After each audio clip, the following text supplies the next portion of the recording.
شوفي لي يا اختي الفطائر كي دايره، فطائر العشر دقائق او المخنفر او الفطائر العجيبه، سميها كيف ما عجبك وكيف ما حبيتي.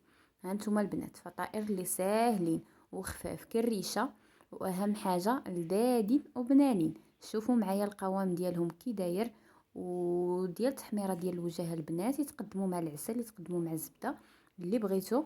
وتبعوا معايا الفيديو من الاول حتى الاخر باش تعرفوا السر ديال هاد الفطائر فين كاين. انا ما قدرتش نقاوم، هانتوما صراحه لذاذين لذاذين بزاف. خليكم معايا، تبعوا معايا الفيديو. السلام عليكم ورحمه الله تعالى وبركاته. عواشركم مبروك البنات، باش ما تمنيتو تدخل عليكم بالصحه والسلامه وطولة العمر، وباش ما تمنيتو يا ربي. اليوم هاد الطريقه ديال هاد الفطائر او المخنفر العجيب اللي صراحه لذيذه غادي تنال اعجابكم. عندي هنا في المقادير 2 كيسان ديال سبيسيال، كاس ديال الحليب، معلقه كبيره ديال الخميره، بيضه واحده، وملعقه كبيره من العسل، وخماره وحده، وقبيصه ديال الملح حسب الذوق، و2 كيسان ديال الفورس. وخليكم معايا باش تشوفوني شحال غندير ديال الماء. خليكم معايا. دابا البنات اول حاجه غادي نديرها هي غندوب هاد الخميره، غندوبها باش ما تبقاش هكاك مكركبه. غندوبها مع الكاس الاول ديال الحليب وكاس ديال الفينو، غندوبها مزيان. صراحه راهم فطائر هماويين وغادي يحمروا لك وجهك.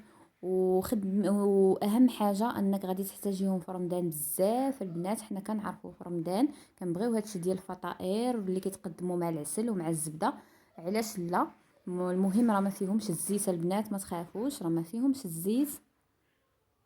حنا دائما كنهربوا من داكشي اللي كيكون فيه الزيت في رمضان. لهذا هاد الفطائر راهم ساهلين وجدتهم لك اختي باش ديريهم بزاف في رمضان، وانا على يقين انهم غادي يعجبوك. المهم دابا البنات خلطت الكاس الاول ديال السبيسيال مع معلقه ديال الخميره.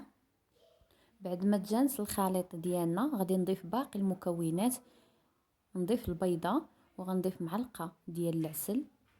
انا هاد المعلقه عندي صغيره، غنضيف منها 2.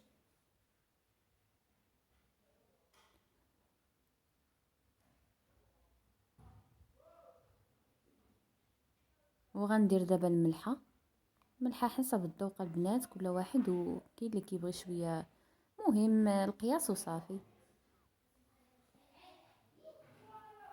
غادي نخلط مزيان.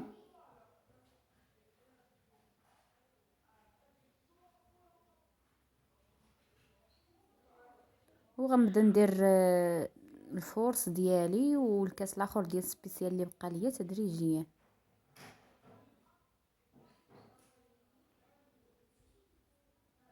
دابا البنات غنزيد هذاك الكاس ديال الفينو اللي بقى ليا، حيت خلطت غير بواحد وباقي واحد. مقادير راهم مضبوطين وكيجي زوين الصراحه وكيجي لذيذ.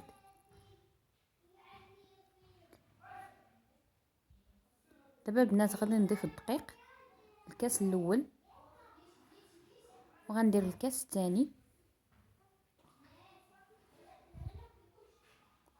وغنضيف الخماره ديالي.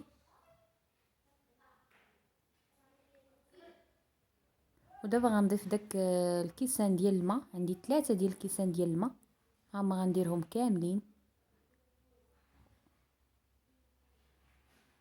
العباره البنات راه بكاس العنبه، هذا الكاس هذا راه مقياس كاس العنبه. صافي غادي نخلط هاد المكونات مزيان حتى ما يبقاش فيهم داك التكتلات وداك الحبيبات. اللي بغى يخدم الميكسور هنايا ممكن، واللي بغى تطرب غير بيديها ماشي مشكل عادي بالطراب اليدوي. انا البنات هنايا رانا طربت الخليط ديالي مزيان كيف ما كتشوفوا على هذا الشكل، راه ما بقاش فيه داك التكتلات.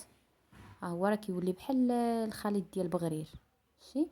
ودابا البنات غادي نغطيه، عفوا غنغطيه بواحد البلاستيك، وغنخليه يرتاح واحد ربع ساعه، فقط ربع ساعه. ما غاديش نخليه يخمر بزاف بزاف بزاف، وانما غادي نخليه يرتاح ربع ساعه وغادي نرجع ليه. غادي نغطيوه على هذا الشكل،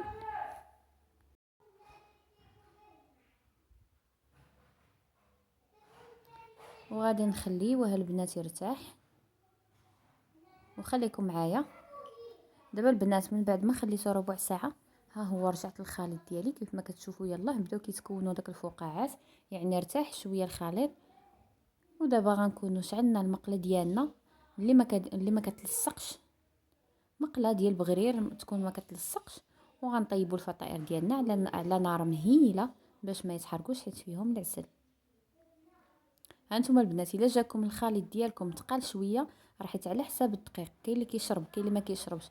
الا جاكم الخليط ثقال شويه ممكن تزيدوا شويه ديال الماء ولا شويه ديال الحليب اللي بغيتو البنات. المهم الخليط يكون خفيف شويه. صافي دابا رشيت المقله بشويه ديال الزيت ودرت الخليط ديالي على هذا الشكل. الحجم كيبقى على حساب الاختيار، كاين اللي كيبغي يديرهم صغيورين يديرهم صغيورين. انا كنت مزروبه كنت مزروبه باغا امتى نسالي، انا كبرت شويه الحجم درتهم على قد المقله اللي عندي. صافي غادي نخليوها حتى تبدا كتنشف وكيتكونوا واحد الفقاعات من الفوق، وغادي نقلبوها بشويه. ها نتوما معايا شتي البنات، ها هي دابا بدات كتنشف تقريبا. راه دابا يمكن لينا نقلبوها. كندهنوا المقله، كنرشوا المقله بالزيت المره الاولى فاش كنبغيو نديروا الخليط. المره الثانيه ما كاينش لاش. وشوفوا البنات كيفاش كيتحمر. الصراحه كيتحمر كامل، ما تحتاجي لا تدوريه ولا تقابليه، كيتحمر دغيا، كيجي اللون ديالو ذهبي وزوين. غادي نعاود معكم واحده اخرى باش تشوفوها. هانتوما البنات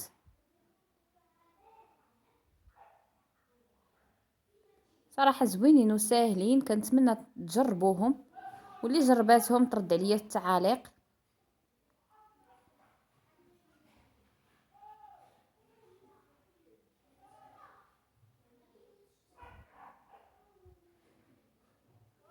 ها انتم البنات رانا خليت الفيديو ما سرعتو ما والو باش تشوفوا.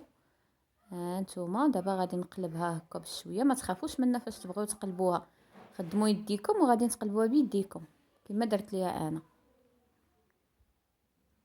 وهادو هما الفطائر ديالنا او المخنفر كيف ما كنقولوا. راهم جاو زوينين الصراحه، جاو رائعين على هذا الشكل. وشوفوا البنات هاد الكميه اللي حط ليا داك الخليط ومازال راه كال ولادي عطيتهم وحده وحده، تبارك الله راه حط كميه زعما معقوله.